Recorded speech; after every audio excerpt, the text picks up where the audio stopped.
Hello, and welcome to another episode of the Adrienne Ross Show, the basketball edition. Well, another coach has been hired, a vacancy filled in the WNBA, and that would be the Los Angeles Sparks. Now, the draft lottery was on Sunday, and today, on Tuesday, the LA Sparks hired Lynne Roberts as the next head coach. So let's take a look at a little bit about Coach Roberts. In this article from SI.com, it says Los Angeles Sparks hire Lynne Roberts as next head coach. Lynne Roberts is the Sparks' new head coach after leading the Utah Utes for the past 9+ seasons. Okay, so here she is. And the article says the Los Angeles Sparks found their next head coach in University of Utah's Lynne Roberts. Roberts, a California native. Okay, so she is from California, and she is the 2022-23 Pac-12 Coach of the Year. She brings 22 seasons of women's college basketball head coaching experience to the Sparks, and she led the Utes to the NCAA tournament in each of the past 3 seasons. So what does she have to say? She says, I am honored to be named the next head coach of the Los Angeles Sparks. And she said that in a statement that announced her hiring. She went on to say the Sparks have a talented roster with tremendous upside.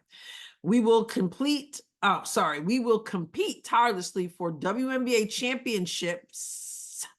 I believe Los Angeles should be the premier market in the WNBA.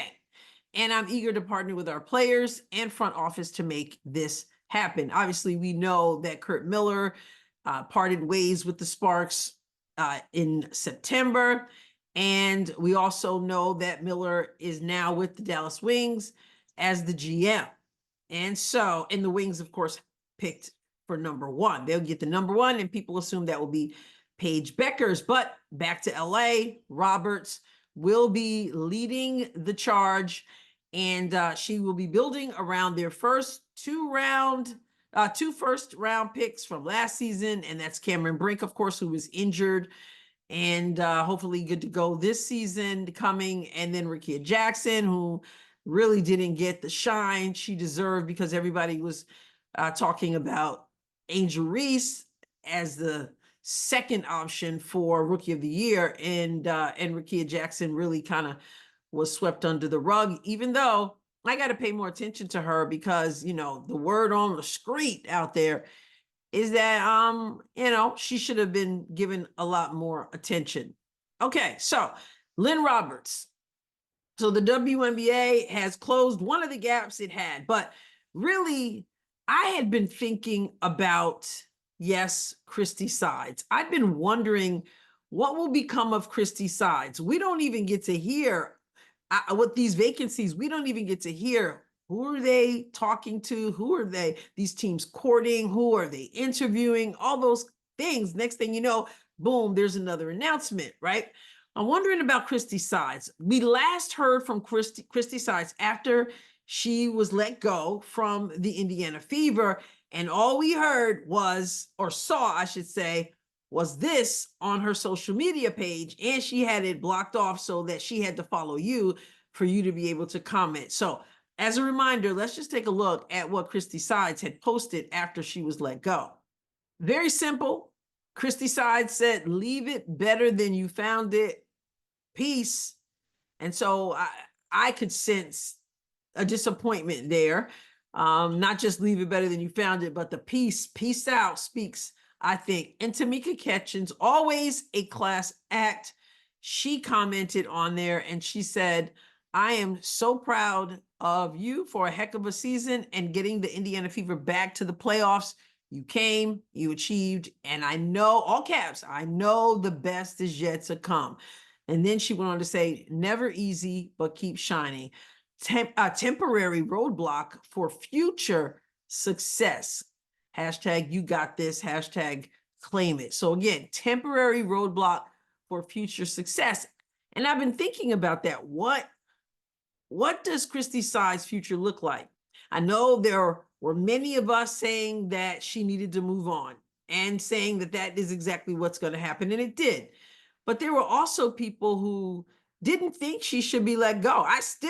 I mean, when I say still, I mean recently I've read comments from people who are just like, the Indiana Fever will live to regret this after they hire Stephanie White. The Indiana Fever will live to regret this. They should have kept Christie Sides. She took the team back to the playoffs, and they hadn't been there in forever. 2016 it was. And look what she did, and now they're going to mess it up. Or other people who say, well, she did a good job, good enough that she deserved another shot. I disagreed. Obviously, the president and the GM disagreed. And so I just wonder, what is that future going to look like? Do you think that Christie Sides would be looked at seriously for a spot in the WNBA again? I'm not just talking about this coming season. There'll be other vacancies at times, but even this, I mean, you could include this season in it, period. Do you see her being able to coach in the WNBA again? Did she mess up things? Yes, she brought them back to the playoffs. Yes, she had a better season even the year before, a better season than had been. Like she said, leave it better than you found it. Numbers wise, she did better when Aaliyah Boston came in, and even better when Caitlin Clark came in, went 20-20 in this last season. Some people say she did that, the team did it in spite of her.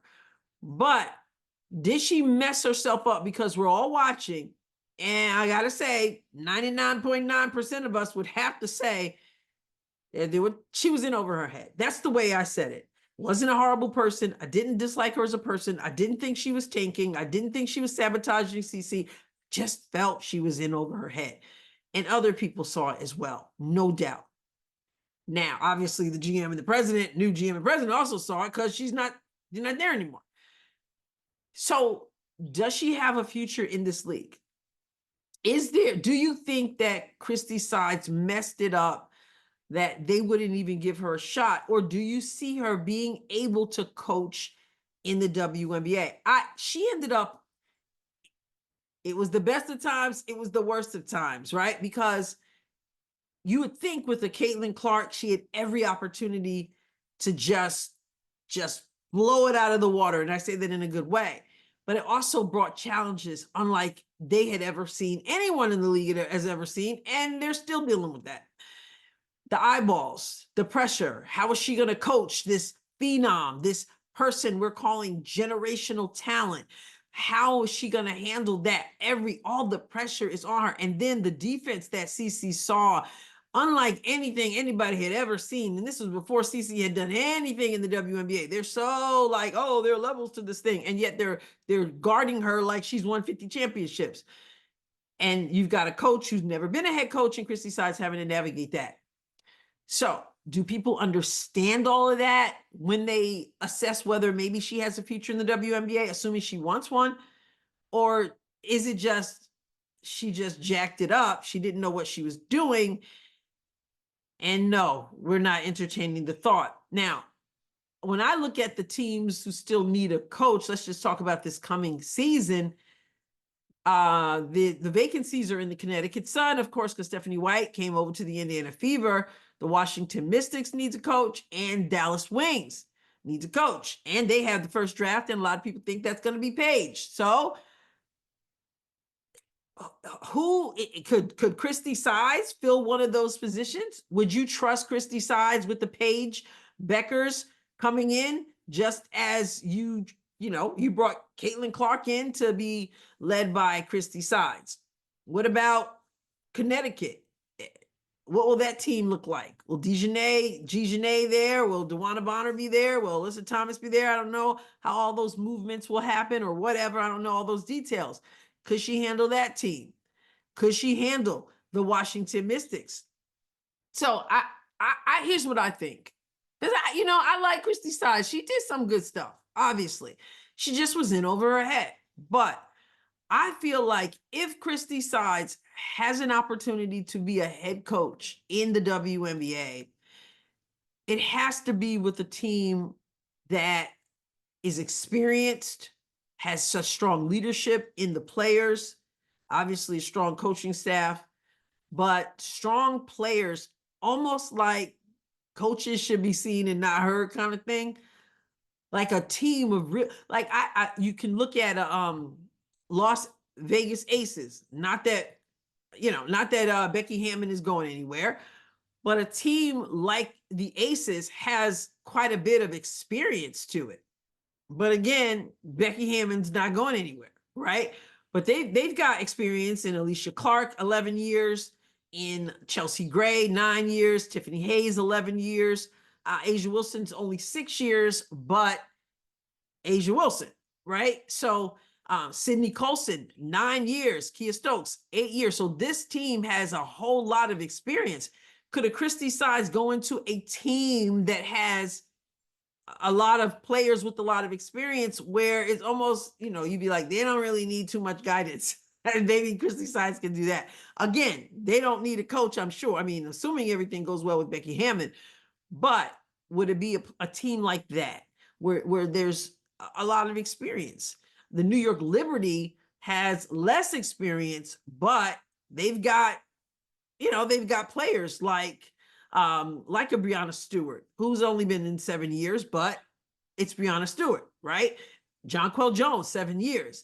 Benaya Laney Hamilton, 8 years. So could she do a team like that? Now, some people might say, well, no, Christie, and again, when I say like that, I know Sandy Brondello is not going anywhere. I'm using that as an example of an experienced team that doesn't necessarily need the kind of guidance that younger teams need. Because some people will think and they'll go, well, she can't coach the teams that are vying for championships.